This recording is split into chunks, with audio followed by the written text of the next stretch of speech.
The fire had been out for 16 hours. That was the first thing the neighbor noticed when he pushed open the cabin door. Not smoke, not embers, not the faint smell of wood still burning somewhere. Nothing. The hearth was cold and dark. A thin layer of ash sat undisturbed at the bottom of the firebox, like it hadn't been touched since the night before. And yet, the air inside was warm. Not the desperate warmth of a man huddled under every blanket he owned. Not the stale, suffocating heat of a sealed room trapping the last of its own breath. It was a steady, dry, radiating warmth, the kind you feel when you stand near something that has absorbed the sun all afternoon and hasn't finished giving it back yet. Outside, the temperature had dropped to 11 degrees Fahrenheit overnight. The kind of cold that stiffens leather, silences birds, and makes every breath visible from 20 feet away. The neighbor had spent the night feeding his own fire every 2 hours, waking, loading, stoking, sleeping, just to keep his family from shivering through to morning. His neighbor had slept through the night without moving. He stood in the middle of that cabin for a long moment, looking around. The walls were familiar, squared logs, packed with moss and clay, no different from his own. The single window faced the same direction. The fireplace sat against the same north wall. Everything looked ordinary, except for the pillar. It stood near the center of the room, floor to ceiling, roughly 18 inches across, solid stone, mortared tight, connected to nothing obvious. Not a load-bearing post, not a chimney stack, not a decorative choice any reasonable man would make when every pound of stone had to be hauled up a frozen hillside by hand. The neighbor had seen it going up the previous autumn.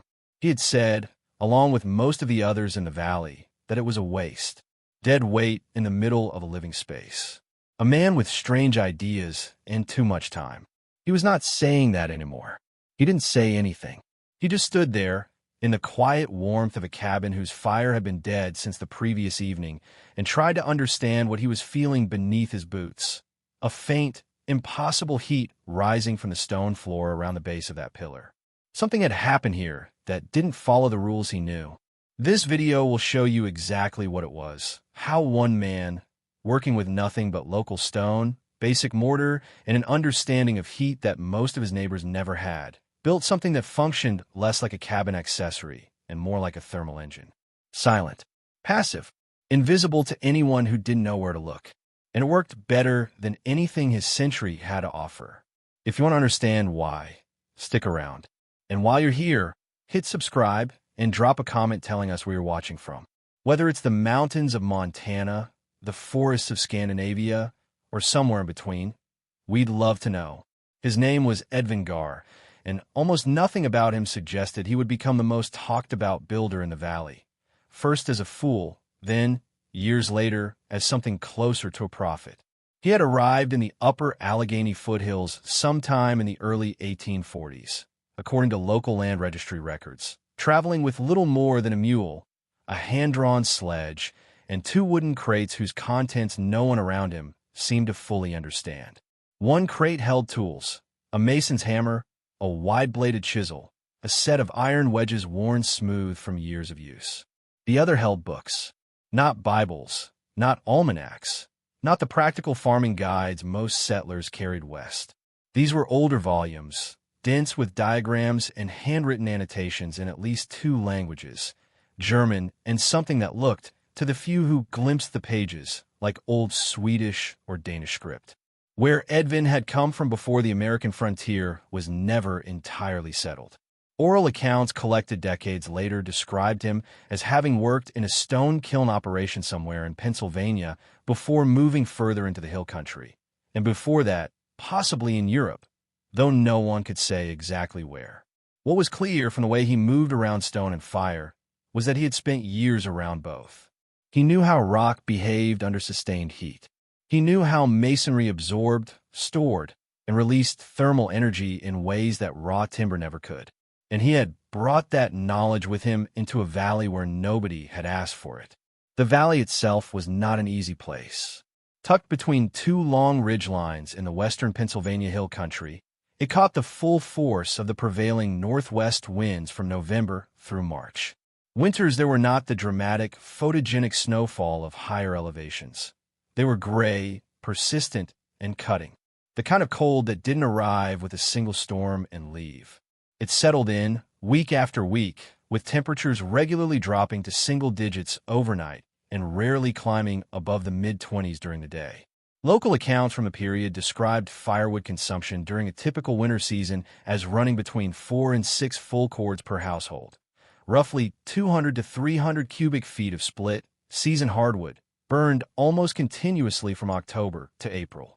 The settlers who had arrived before Edvin had developed a clear and consistent approach to keeping warm.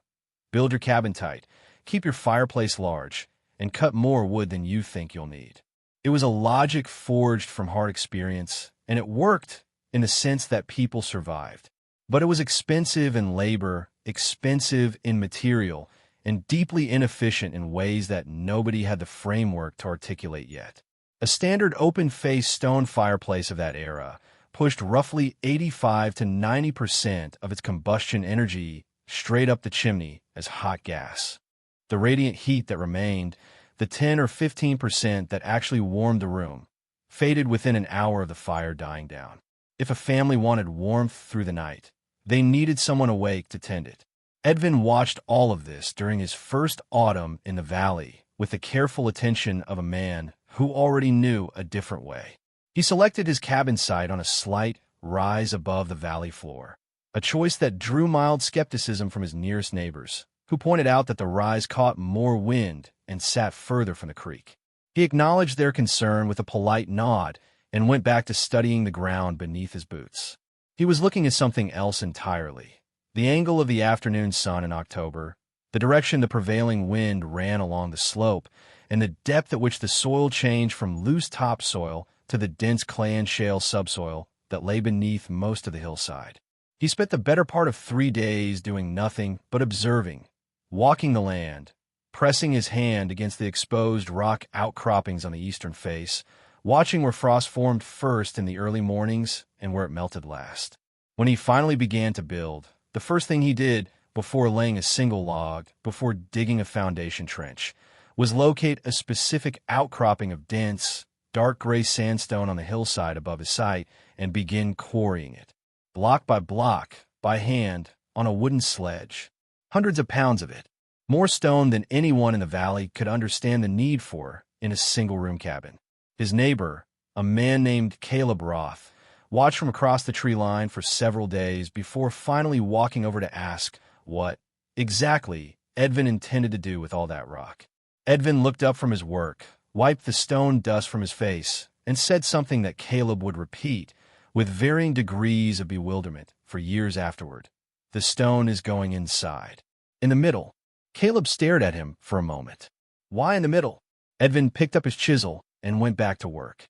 Because the middle is where the cold finds you first. Construction of the cabin itself moved quickly through the late summer and into early fall. The log walls went up in the familiar notch corner style common to the region, chinked with a mixture of moss, clay, and a small amount of animal hair that Edvin had collected and dried through the previous months. Nothing unusual there.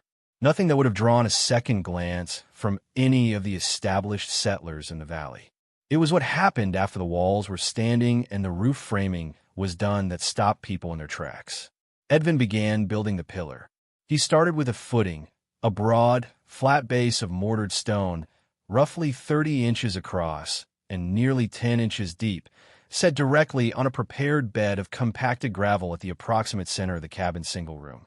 This alone took him the better part of 2 days, because he was meticulous about the mortar mix, a lime-based compound he prepared himself, combined with a fine aggregate of crushed stone that he had ground by hand using a flat granite slab. He tested the consistency of each batch before applying it, pressing it between his fingers and watching how it settled. When his neighbor Caleb, who had become a semi-regular observer by this point, asked why he was being so particular about mortar for something that would sit inside a building and carry no structural load, Edvin replied that the mortar would be exposed to more heat cycles than any mortar in the external walls, and that if it was wrong, it would fail, and failing was not something he intended to do twice with this structure. The pillar rose in courses, horizontal layers of carefully selected sandstone blocks, each one hand-fitted, leveled, and checked before the next layer was mortared in place. The blocks were not uniform in size, but they were uniform in one critical characteristic: density. Edvin rejected any piece that sounded hollow when struck, any piece with visible fracture lines, any piece that crumbled at the edge under chisel pressure. Dense, solid, continuous stone, that was the only standard that mattered. By the end of the first week, the column had reached waist height. By the end of the second, it was shoulder height and still climbing, a cylindrical tower of dark gray sandstone standing in the middle of a half-finished cabin like something that belonged in an entirely different kind of building. Word traveled the way it always does in small valley communities, one conversation at a time, each one slightly more exaggerated than the last. By the time the pillar reached ceiling height, Edvin had become the informal subject of most social gatherings within a 2-mile radius. The charitable interpretation, offered by one or two of the older settlers, was that the man was building some sort of internal chimney, a misguided attempt at a central flue system that was unlikely to work, but at least had a recognizable logic behind it. The less charitable interpretation, offered by considerably more people, was simpler. The man was strange, possibly foolish, and had spent so much time hauling stone that he had lost perspective on how a cabin was supposed to function. Caleb Roth, to his credit, reserved judgment longer than most. He watched the pillar go up, asked a few careful questions that Edvin answered with the same measured economy he applied to everything, and walked home each evening without having formed a firm opinion. But even Caleb, when pressed by his wife over the supper table one October evening, admitted that he could not quite explain the purpose of a stone column standing alone in the center of a room, connected to neither the fireplace nor the exterior walls, carrying no visible structural function. "What does he say it's for?" she asked. "He says it holds the heat." She looked at him for a moment. The heat from what? Caleb had no answer. That was the part he couldn't figure out either.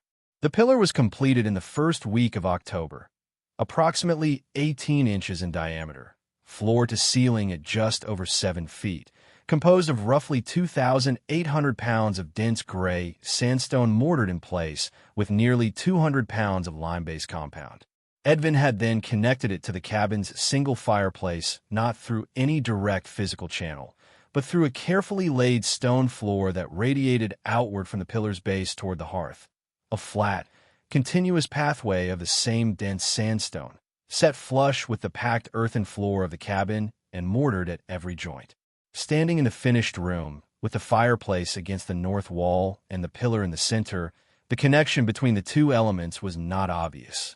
It didn't look like a heating system. It looked like a stone post that someone had built for no clear reason, surrounded by a decorative stone floor. That winter, it would become the most important object in the valley. But in October, standing in the afternoon light with sawdust still on his boots and frost forming on the windowsill, Edvin simply ran his hand along the surface of the pillar, checked the mortar at 2 of the upper joints, and allowed himself a small, quiet nod of satisfaction. Around him, across the valley, people were stacking firewood. He was not worried about firewood. To understand what Edvin Gar had built and why it worked, you have to understand something about heat that most people, even today, tend to get wrong. We think of heat as something that belongs to fire. While the fire burns, there is heat. When the fire dies, the heat is gone. It's an intuitive idea. It matches what we experience in most modern buildings, where the heating system cycles on and off and the air temperature follows it closely, warm when the system runs, cooling quickly when it stops. We have been trained, by a century of forced air furnaces and electric baseboards, to think of heat as a commodity that exists only while it is being actively produced. But heat is not a commodity. Heat is energy, and energy does not disappear, it transfers. When you burn wood in a fireplace, you are releasing stored chemical energy as thermal energy. Some of that energy leaves immediately as hot combustion gas rising up the chimney. In a standard open-face fireplace of the 19th century, that figure was typically around 80 to 90% of total combustion energy lost straight up and out into the atmosphere. The remaining 10 to 20% was available as radiant heat, infrared radiation that moved outward from the fire in straight lines, warming whatever surface it struck. Your face, if you were sitting nearby, the floor in front of the hearth, the air in the immediate vicinity of the firebox opening. The problem with radiant heat from an open fireplace is that it is directional and immediate. It warms you while you are in its line of sight. The moment you move, or the fire dims, the warmth fades. There is no storage. There is no delay. The fire and the heat are the same event, happening at the same moment, and when one ends, so does the other. What Edvin understood, and what he had absorbed from those worn European volumes in their wooden crate, was that stone does not behave this way. Dense stone, when exposed to sustained heat, does something that air and wood cannot.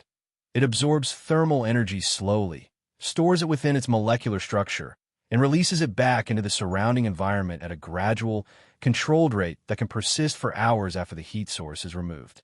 This property is called thermal mass, and it is one of the oldest and most powerful passive heating principles in the history of human construction.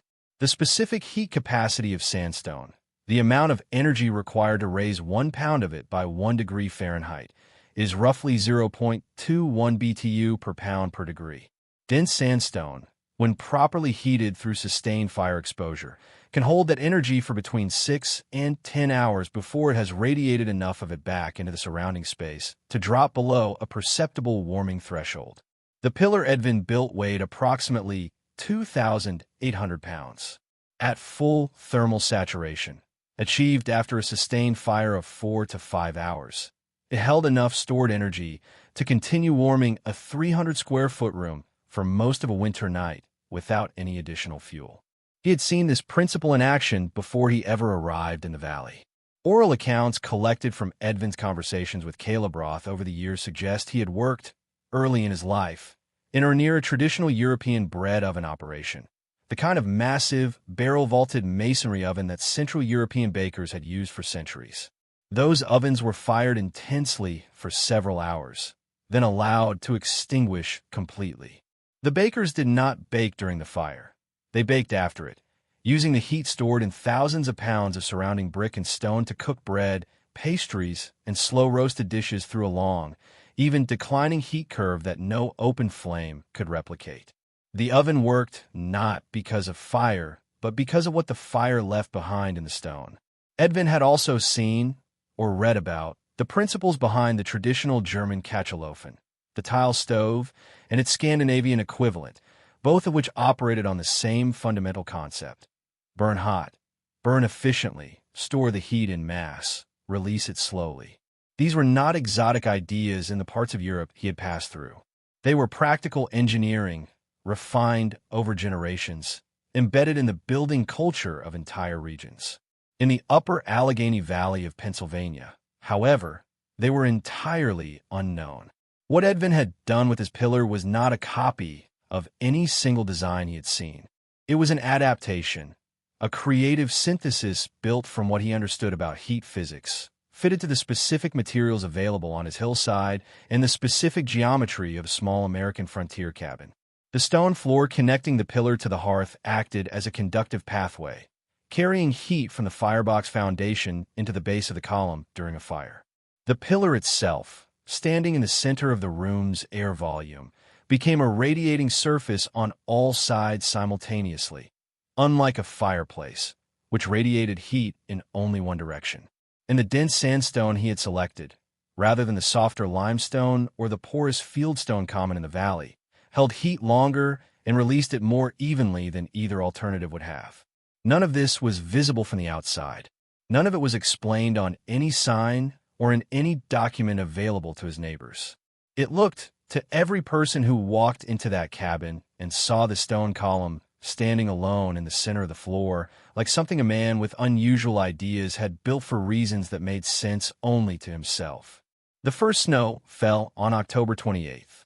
By the second week of November, the temperature had not risen above 19 degrees Fahrenheit for 6 consecutive days. The pillar was about to give its first answer. November in the upper Allegheny foothills did not ease anyone in gently.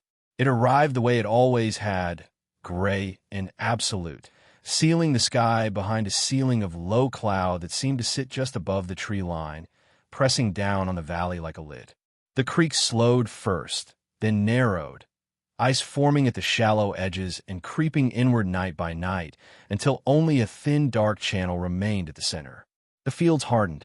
The mud that had made every path difficult through the wet weeks of October locked solid underfoot, preserving boot prints and wheel ruts in place like plaster casts. And the cold, the real cold, the kind that arrived not with a single dramatic storm, but with a quiet, building permanence, settled into the valley and made clear it had no intention of leaving until April. For the families who had built their cabins in the years before Edvin's arrival, the protocol was familiar and unambiguous. Burn more wood.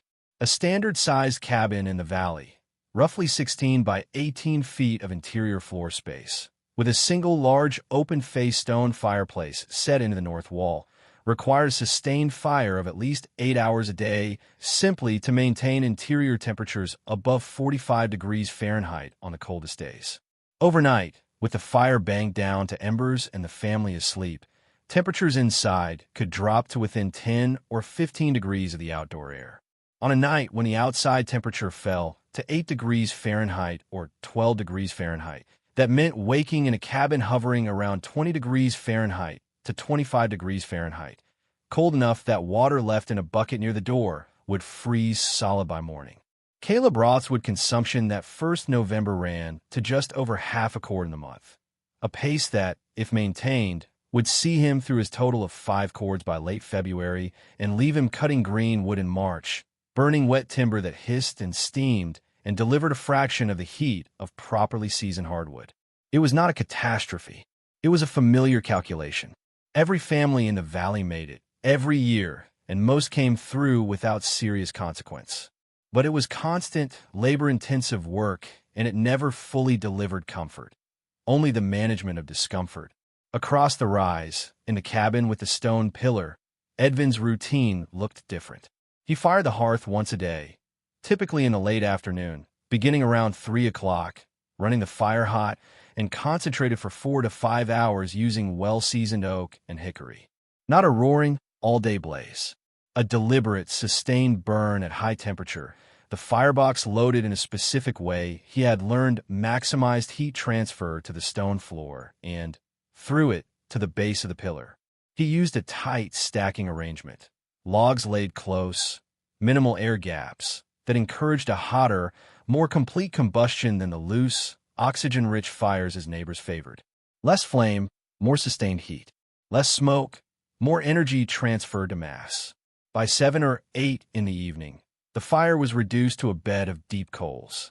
By 9 or 10, it was out, and the pillar, warm to the touch at the surface, almost hot at mid-height where the thermal gradient peaked, had begun its slow, silent work. The physics of what followed were straightforward, though the effect seemed almost impossible to those who experienced it without knowing the mechanism. Stone, unlike air, does not release its stored heat rapidly. Air, once heated, will cool within minutes when the heat source is removed. It loses energy to surrounding surfaces by convection and conduction almost immediately. Dense sandstone, by contrast, releases its stored thermal energy through radiation at a rate governed by the temperature differential between the stone surface and the surrounding air. As the room cools overnight, the differential narrows gradually, and the rate of heat release slows to match. The result is not a spike and crash. It is a long, slow curve. A thermal memory. The stone remembers the fire, and it shares that memory hour by hour through the night. By midnight on the coldest November nights, with the outdoor temperature at 11 degrees Fahrenheit and the fire a dark pile of ash in the hearth, the surface of the pillar registered between 78 degrees Fahrenheit and 85 degrees Fahrenheit at mid-height. The air temperature in the cabin, measured at standing height away from the walls, held between 52 degrees Fahrenheit and 58 degrees Fahrenheit. Not warm by modern standards. Not comfortable in a short-sleeved shirt, but survivable without effort. Survivable without waking. Survivable without burning another log. Caleb Roth discovered this by accident one evening in mid-November when he stopped by to return a borrowed tool and found the hearth cold and the cabin empty. Edvin had walked down to the valley on an errand. Caleb stepped inside to leave the tool by the door and stopped. He stood there for nearly 10 minutes, one hand resting lightly on the surface of the pillar, before he picked up the tool again and walked home without leaving it. He did not mention what he had found to anyone. Not yet. The storm that arrived in the second week of January was the kind that old-timers in the region still reference decades later as a benchmark. Not by name, since frontier weather systems rarely received formal designation in that era, but by consequence. Local written accounts from the period describe it as arriving from the northwest on a Sunday evening, dropping temperatures to -4 degrees Fahrenheit by Monday morning, and delivering somewhere between 22 and 28 inches of snowfall over a period of roughly 60 hours. The wind ran at a sustained 20 to 25 miles per hour through the first day, dropping overnight and returning the second morning with enough force to drive snow horizontally through every gap in every structure in the valley that wasn't airtight. No structure in the valley was airtight. By Monday afternoon, less than 24 hours into the storm, 3 of the 7 occupied cabins in the immediate area had families huddled around fires burning at maximum capacity, consuming wood at a rate that was visibly unsustainable. One family had already sent their eldest son to the woodpile twice in a single morning. Another had begun burning fence rails, green, unseasoned poplar that produced more smoke than heat and left a sticky creosote residue in the chimney throat that would cause them trouble come spring. A third cabin, belonging to a family named Pruitt, whose fireplace had been built with a chimney draw that was too shallow for sustained cold weather, was losing so much heat up the flue that the room temperature, according to one surviving account, never climbed above 38 degrees Fahrenheit during the first night of the storm, regardless of how much wood they burned. Caleb Roth's family was not in crisis, but they were working hard. He had stoked the fire before dawn, kept it burning through the day, and sent his 2 older children out twice to bring in armloads from the woodpile, each trip a miserable exercise in driving snow and numb fingers. By evening, his wife had moved the sleeping pallets close to the hearth. The far corner of the cabin, where the cold from the north wall bled inward, was uninhabitable. At some point on the second day of the storm, oral accounts are not precise on the hour, Caleb made the decision to cross the rise and check on Edvin.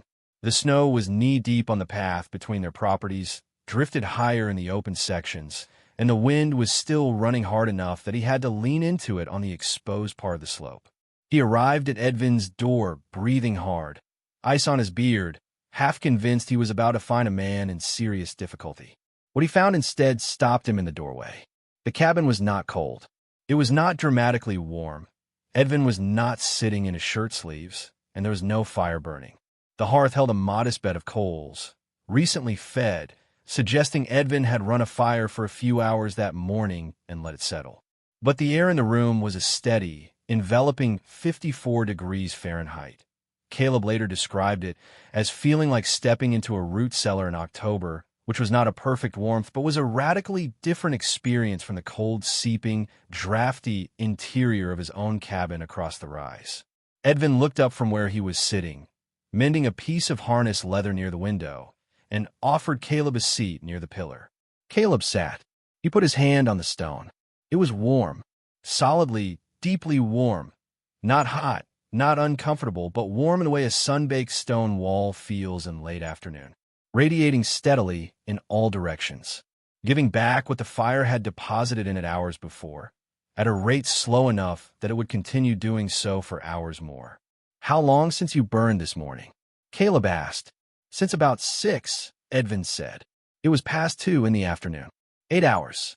The fire had been out for 8 hours, and the pillar was still warm enough to feel through a wool coat sleeve from 2 feet away."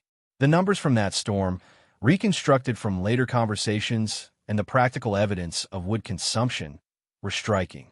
Over the 60-hour duration of the event, Caleb Roth burned approximately 0.7 cords of wood to maintain survivable temperatures in his cabin, burning almost continuously, day and night, with at least one family member monitoring the fire through each night. Edvin Gar burned less than 0.25 cords over the same period, firing the hearth once each morning for 4 to 5 hours and allowing the pillar to carry the thermal load through the remaining 19 to 20 hours of each day. The interior temperature in Edvin's cabin fluctuated between 48 degrees Fahrenheit and 63 degrees Fahrenheit throughout the storm. Caleb's fluctuated between 34 degrees Fahrenheit and 52 degrees Fahrenheit, with the lower end reached in the pre-dawn hours when the fire had burned lowest. The difference was not a miracle. It was not magic. It was mass, specifically 2,800 pounds of dense gray sandstone sitting in the center of a room, doing what stone had always done when given enough heat to absorb and enough time to release it. Caleb Roth walked home through the storm that afternoon without saying much. But when he arrived at his cabin and stood at his own hearth, he looked at the wall behind the fireplace, solid stone, carefully laid, doing absolutely nothing except holding up the chimney, and began, for the first time, to ask himself a different kind of question. The word spread the way it usually did, slowly at first, then all at once. By the following autumn, at least 4 families in the valley had announced their intention to build a stone pillar inside their cabins before the next winter. It was not a trend that Edvin had encouraged exactly. He answered questions when asked, described what he had done and why, and made no effort to protect the idea as if it belonged to him. He simply explained it. Most people, listening to the explanation, felt they had understood enough to proceed. Most of them were wrong. The first and most common mistake was the stone. The valley floor and the lower hillsides offered abundant fieldstone, rounded, frost-fractured fragments deposited by glacial action, easy to collect and relatively straightforward to mortar into a rough column shape. Fieldstone was what most frontier builders used for foundations, hearths, and chimneys.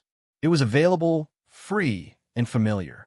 3 of the 4 families who attempted the pillar construction that autumn used fieldstone, and 2 of them had columns standing before the first hard freeze. The problem was not structural. The columns stood fine. The problem was thermal. Fieldstone, as a category, is highly variable in density and composition. The rounded, weathered fragments available on most valley floors have often been fractured and refractured by repeated freeze-thaw cycles over centuries, leaving them riddled with hairline fissures that are invisible to the eye but significant to the physics. Those microfractures reduce the effective thermal mass of the stone. The energy absorbed during heating is partly dissipated through those internal voids rather than stored in continuous molecular structure. More critically, fieldstone tends to have a lower specific heat capacity than dense, unweathered sandstone, meaning it stores less energy per pound and releases what it does store more quickly. A fieldstone column of identical dimensions to Edvin's sandstone pillar would begin cooling noticeably within 3 to 4 hours of the fire dying, roughly half the retention time of the original. One family, the Aldermans, whose cabin sat on the low ground near the creek, discovered this in December when their pillar, built enthusiastically from the best fieldstone they could gather, produced a noticeable but underwhelming result. It held warmth for perhaps 4 hours after the fire died, compared to the 8 to 10 they had heard described. Their conclusion was that Edvin had exaggerated, or that they had misunderstood something. They were right about the second part. The second failure point was position. 2 of the 4 copycat pillars were built not at the center of the cabin's floor plan, but closer to one wall. In one case, directly adjacent to the fireplace. In the other, offset toward the sleeping area, where the family felt warmth would be most useful. Both choices were logical in an intuitive sense and wrong in a physical one. A pillar built flush against or near a wall radiates heat in a limited arc, warming one side of the room while the opposite corner remains cold. The central position Edvin had chosen was not arbitrary aesthetics. It was geometry. A radiating column at the geometric center of a rectangular room delivers heat to all quadrants roughly equally, using the surrounding air as a slow-moving convective medium that distributes warmth without a draft source. Move the pillar off-center, and the thermal distribution becomes uneven in ways that are immediately apparent when the fire is out and the stone is the only heat source left. The third failure, and the most instructive, was the floor connection.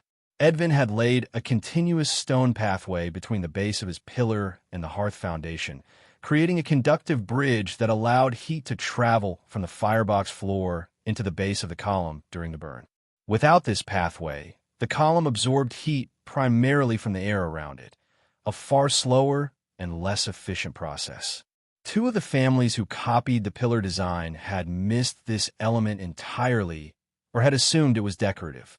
Their pillars, heated only by convection from the surrounding air during the fire, reached thermal saturation at a much lower energy level and performed proportionally worse overnight. Edvin observed these failures with the patience of a man who had expected them. He did not visit his neighbors' cabins to offer corrections. He waited until they came to him, which most of them eventually did, in the late weeks of winter, when the disappointment of a half-working system had settled into honest curiosity.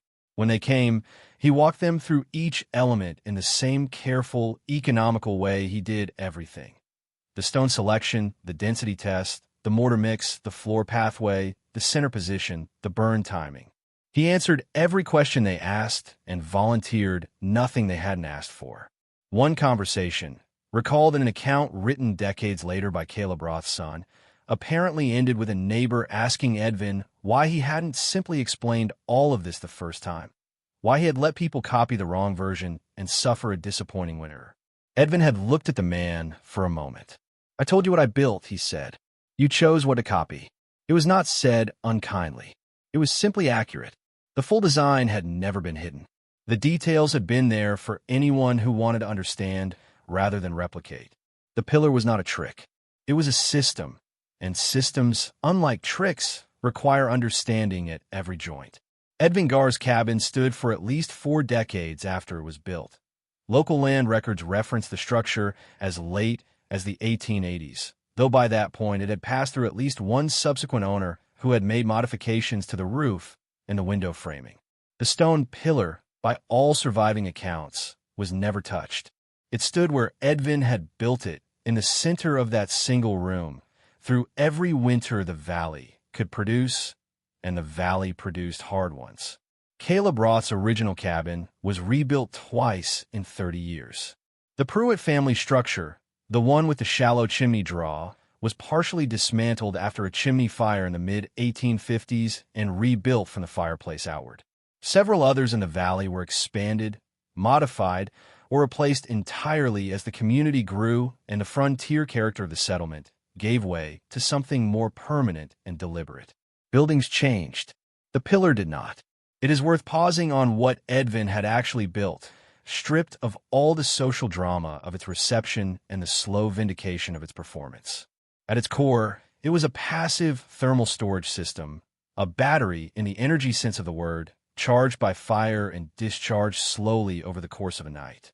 The concept was not new. Versions of it had existed in European masonry culture for centuries. The Cachalofen of Central Europe, the masonry stove traditions of Scandinavia and Russia, the ancient hypocaust systems of Roman construction, the thick-walled adobe architecture of the American Southwest, all of them operated on the same fundamental principle. Put thermal mass between the fire and the occupant. Let the mass absorb the peak energy of combustion. Let it release that energy slowly, evenly, long after the fire is gone. What made Edvin's version notable was not that he invented the principle. He didn't.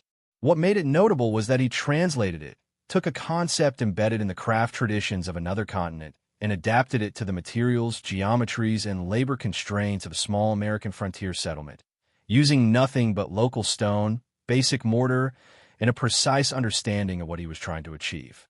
The performance numbers, reconstructed from the accounts of that winter and the subsequent winters his neighbors observed, suggest a system that delivered between 8 and 10 hours of meaningful radiant heat after each firing cycle, a result that, under equivalent conditions, reduced firewood consumption by between 55 and 65% compared to a standard open-face hearth operating continuously through the same period.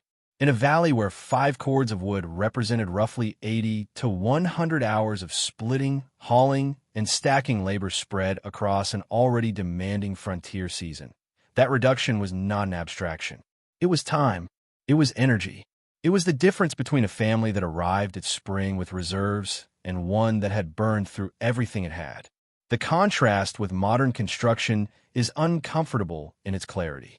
The average American home built between 1980 and 2020 is a lightweight structure, with framing, fiberglass insulation, gypsum wallboard, with a thermal mass so low that it responds almost instantaneously to changes in interior temperature. When the furnace runs, the air warms. When it stops, the air cools. The structure itself stores almost nothing. This is not an accident. It is a design choice, optimized for rapid heating from a cold start, and for the assumption that energy supply is continuous, reliable, and cheap. When the furnace is running, the system works.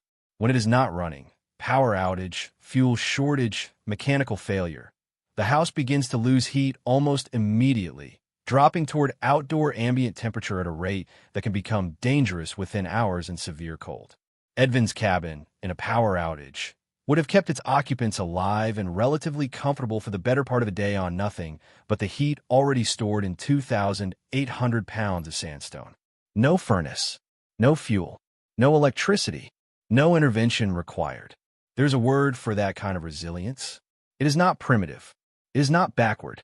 It is not the product of a man who didn't know any better. The word is engineering.